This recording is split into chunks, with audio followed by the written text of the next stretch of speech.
हाँ, तो देखिए विद्यार्थियों, अगला जो हमारा टॉपिक है, पिछले वीडियो में हमने पढ़ा था अक्षीय स्थिति में, और अब यहाँ पर पढ़ रहे हैं हम निरक्षीय स्थिति में या निरक्षर विद्युत क्षेत्र की तीव्रता। आप ऐसा करोगे तो इसका है ना, एक बार सबसे पहले चित्र समझ लीजिए। चित्र समझते ही इसका 75% का आंसर यही हो जाएगा।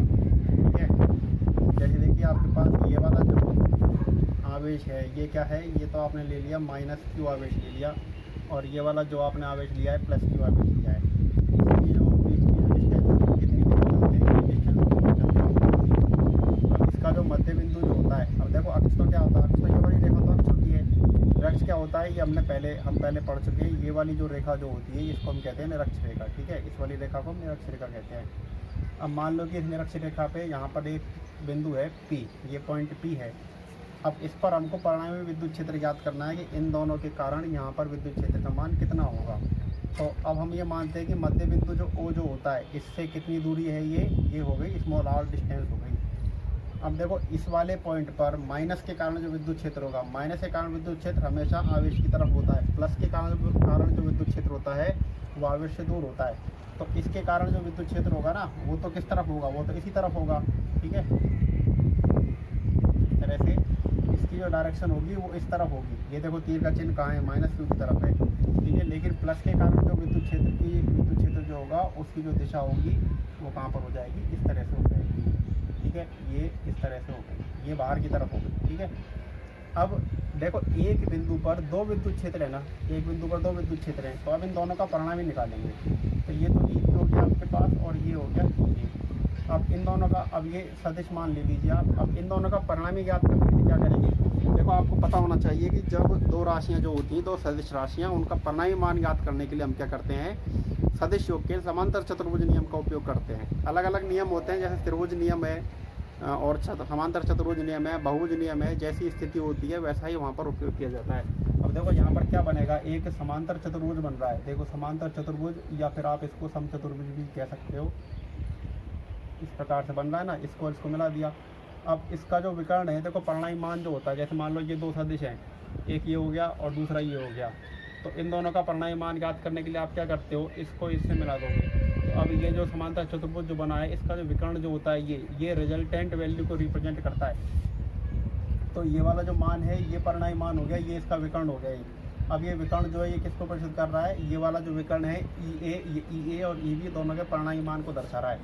ठीक है, अब परिणामी मान होगा कितना, चलो ठीक है दर्शा तो रहा है। उसके लिए क्या करेंगे, देखो एक तो ये वाला एंगल थीटा मान लो, और ये वाला जो एंगल है इसको भी आप थीटा मान लो। ठीक है, अब ये वाला एंगल थीटा है तो ये वाला एंगल भी थीटा होगा, संगत कोण कहते हैं इनको।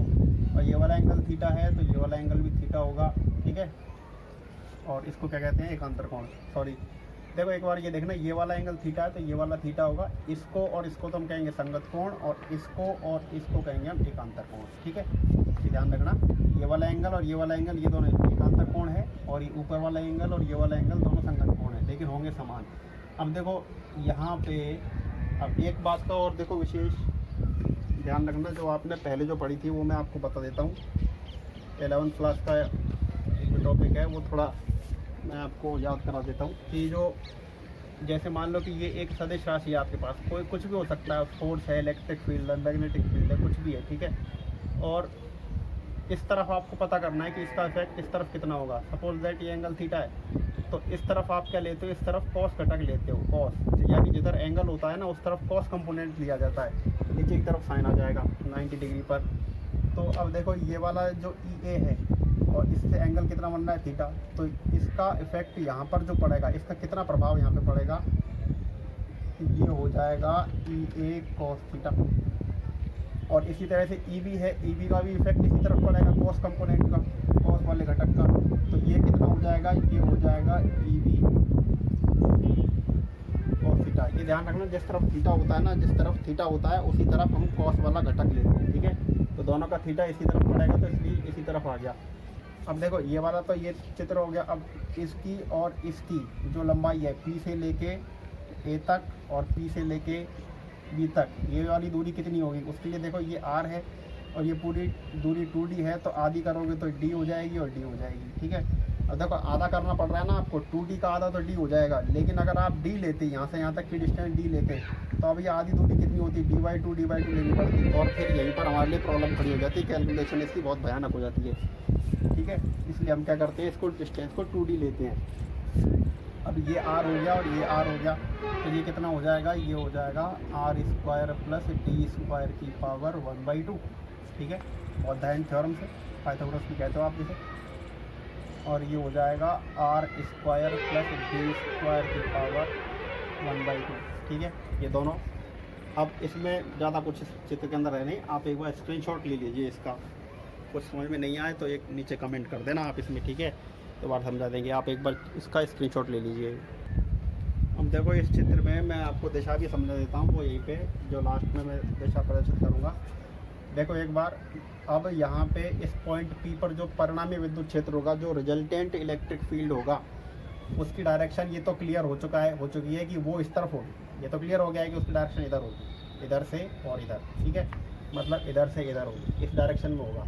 अब इधर क्या है, इधर तो है +q, और इधर क्या है, ये है -q, इधर -q है, मतलब +q से -q की तरफ होगी। अब देखो जो द्विध्रुव आघूर्ण जो होता है, डायपोल मूवमेंट जो होता है, इसकी डायरेक्शन क्या होती है, इसकी जो डायरेक्शन होती है वो होती है -q से +q की तरफ। लेकिन अब जो हमारे पास आ रही है की जो डायरेक्शन अब जो आएगी वो क्या होगी, वो +q से -q की तरफ होगी। वो कहाँ होगी, +q से -q की तरफ, यानी अपोजिट हो गई ना, अपोजिट हो गई।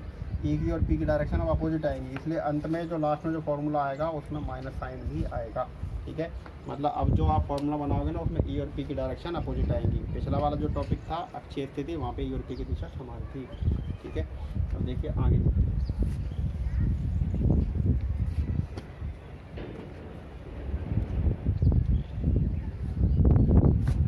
देखो अब एक बार हमको देखो EA और EB इन दोनों की ज़रूरत पड़ेगी। तो E और EB क्या है, EA तो है इस -q आवेश के कारण यहाँ पर विद्युत क्षेत्र की तीव्रता, इंटेंसिटी ऑफ इलेक्ट्रिक फील्ड, और इसके +q के कारण यहाँ पर विद्युत क्षेत्र की तीव्रता। अब इन दोनों का मान क्या क्या होगा वो देख लीजिए। EA बराबर क्या हो जाएगा, E होता क्या है, E होता है kq/r²। ठीक है, तो kq तो आ गया। अब डिस्टेंस कितनी है, चार्ज से लेके इस पॉइंट तक की, ये रही आपके पास, ये डिस्टेंस कितनी आ जाएगी, ये आएगी r² प्लस d², और इसका भी होल स्क्वायर कर देते हैं। ठीक है, इसका होल स्क्वायर करोगे तो कितना आ जाएगा, होल स्क्वायर करेंगे तो ऊपर से ये 1/2 हट जाएगा, बस इतना ही जाएगा। ठीक है, और इसी तरह से EB अब देखो EB क्या आएगा, EB आएगा kq/r²। ये देखो ये EB है, यहाँ से लेके यहाँ तक की डिस्टेंस ये रही, r² प्लस d²। ठीक है, r² प्लस d², और होल स्क्वायर करोगे तो देखो 1/2 का होल स्क्वायर कितना हो जाएगा, 1/2 हट जाएगा, उसको आ गया आपके पास। अब देखिए दोनों सेम है या नहीं, दोनों एक ही है ना। ये इक्वेशन फर्स्ट हो गई, इक्वेशन सेकंड हो गई। तो देखो इसके ऊपर तो आप क्या लिखोगे कि -q, क्षेत्र बन गया ना, क्षेत्र के बाद की बात बता रहा हूँ मैं आपको, -q आवेश के कारण P पर विद्युत क्षेत्र, और फिर क्या हो जाएगा, ये हो जाएगा +q आवेश के कारण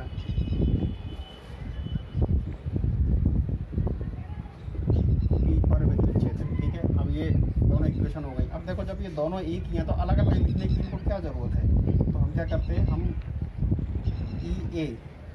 EA बराबर EB ले लेते हैं। ठीक है, और जब बराबर है तो A और B को भी हटा दो, अभी इसको E रहने दो बस। अब अलग अलग की क्या ज़रूरत है, तो बराबर क्या आ जाएगा, ये आ जाएगा kq/r²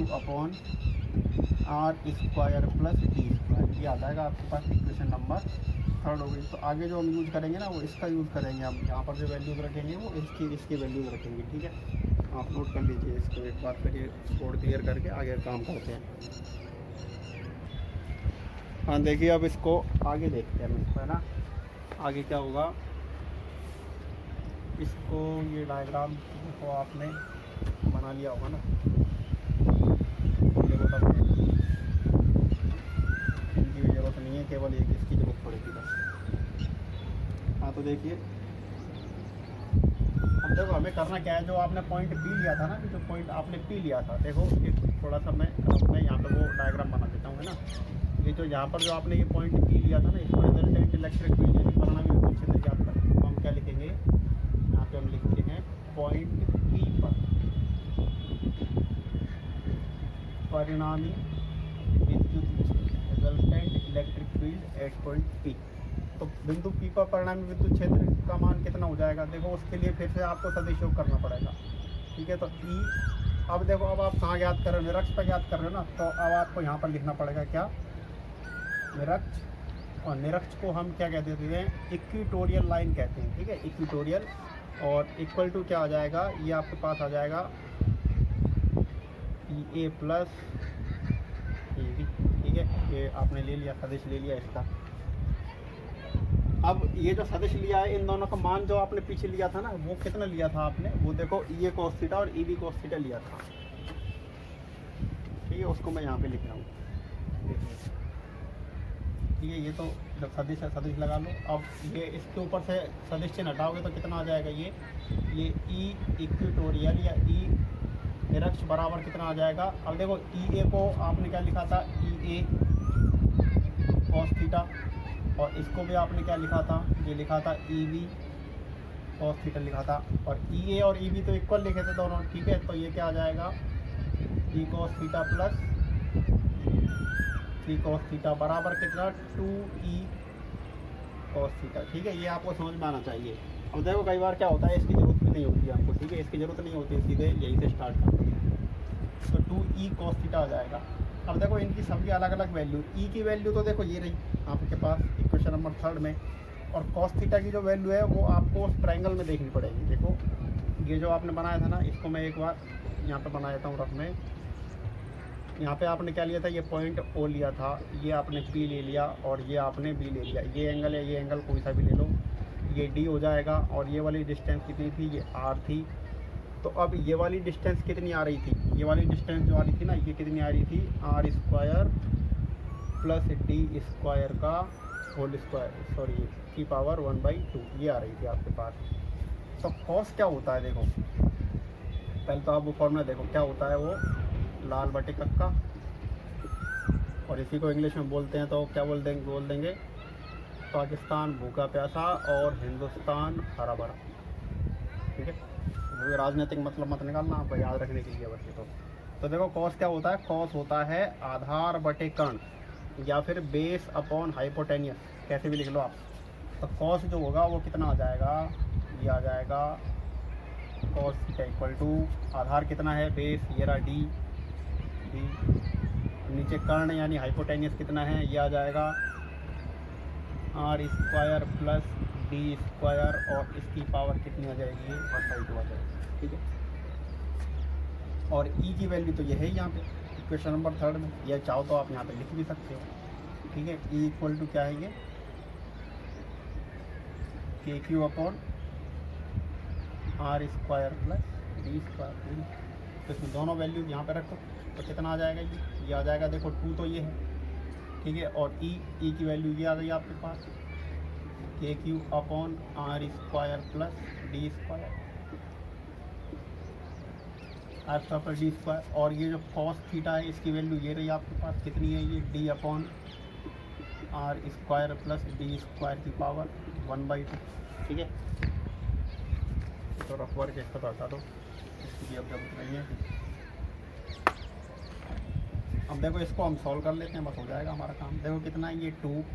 अब ऊपर देखो, ऊपर आप के को ले लो, और q इंटू 2d इसको आप अलग लिख रहे हैं ना, q और ये 2d, ये आपको पता है ये p बन जाएगा। और नीचे जो है वो नीचे क्या चल रहा है आपके पास, देखो R square plus D square. अब इसकी पावर कितनी आएगी, देखो 1 तो इसकी पावर है और 1/2 इसकी, तो 1 + 1/2 क्या हो जाएगा, ये 3/2 हो जाएगा ना। तो इसकी पावर कितनी आ जाएगी, 3/2 हो जाएगी। फिर से यहाँ पे वही चीज़ लिखनी है, क्या लिखना है आपको कि डी स्क्वायर जो है वो much less than R square है, अतः नेग्लिजिबल मान के छोड़ देंगे, अतः डी स्क्वायर को छोड़ने पर नगण्य मान के छोड़ देंगे। ठीक है, तो इसमें डी स्क्वायर को छोड़ दोगे तो कितना आ जाएगा, देखो के, ये के ऊपर कितना आ जाएगा, ये पी आ गया, और नीचे कितना आ जाएगा, ये आपके पास आ जाएगा आर स्क्वायर और इंटू आ जाएगा 3/2। देखो आर स्क्वायर इसको तो छोड़ दिया है, ये 3/2 ये आ गया, 2 से 2 कैंसिल हो जाएगा, और 2 से 2 कैंसिल होने के बाद में वो मैं यहाँ पर कर देता हूँ।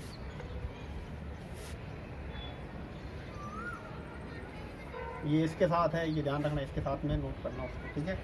अब देखो ये कितना आ जाएगा, ये आ जाएगा हमारे पास क्या चल रहा है, ये ई निरक्ष, अभी हटूंगा 1 मिनट, आप देख लेना, ई निरक्ष बराबर ई इक्वेटोरियल, बच्चे साथ साथ नोट करते रहते हैं, तो और आप देख लो, थोड़ा समझ में नहीं आएगा वरना। ई इक्वेटोरियल और बराबर ये कितना आ जाएगा, ये आएगा आपके पास के पी,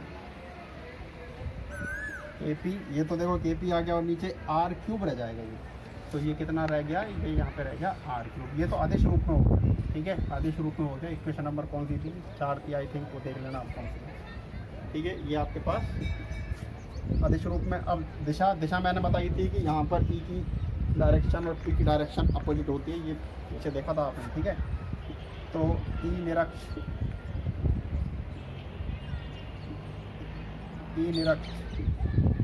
बराबर ई इक्वेटोरियल बराबर क्या आ जाएगा, माइनस के पी अपॉन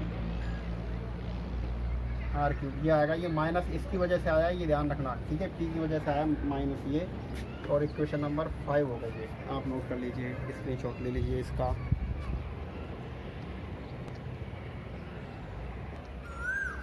अब देखो यहाँ पर ये जो सदिश रूप है ना, इसको थोड़ा सा मैं और एक्सप्लेन कर देता हूँ कि ये कोई भी सदिश जो होता है, जैसे मान लो कि आपके पास वेक्टर r है, इसको हम r कैप लिख देते हैं, इस तरह से लिखा जाता है, ठीक है।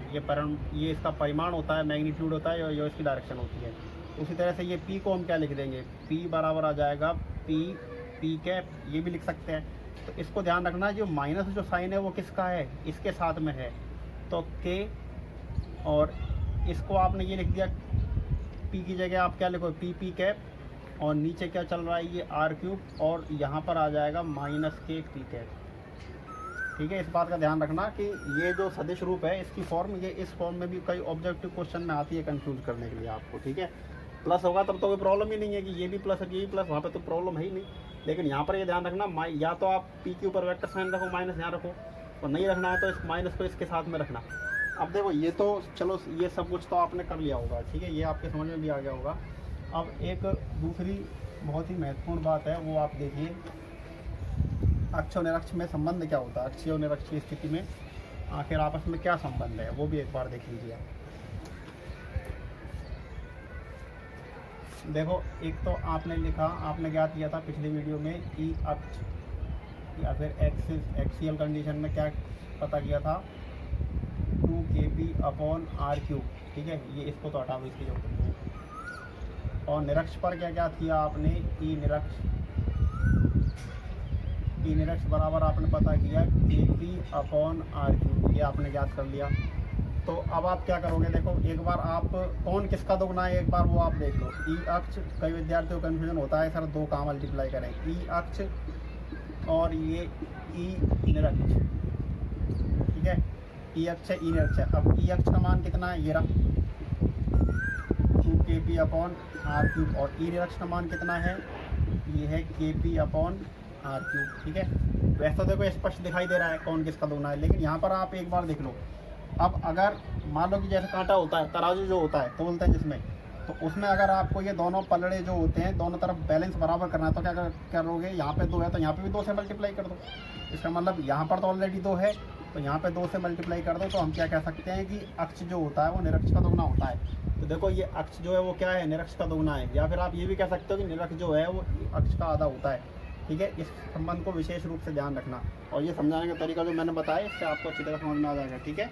ये आप नोट कर लीजिए कि दोनों में रिलेशन क्या होता है, अक्ष जो होता है वो निरक्ष का दोगुना होता है।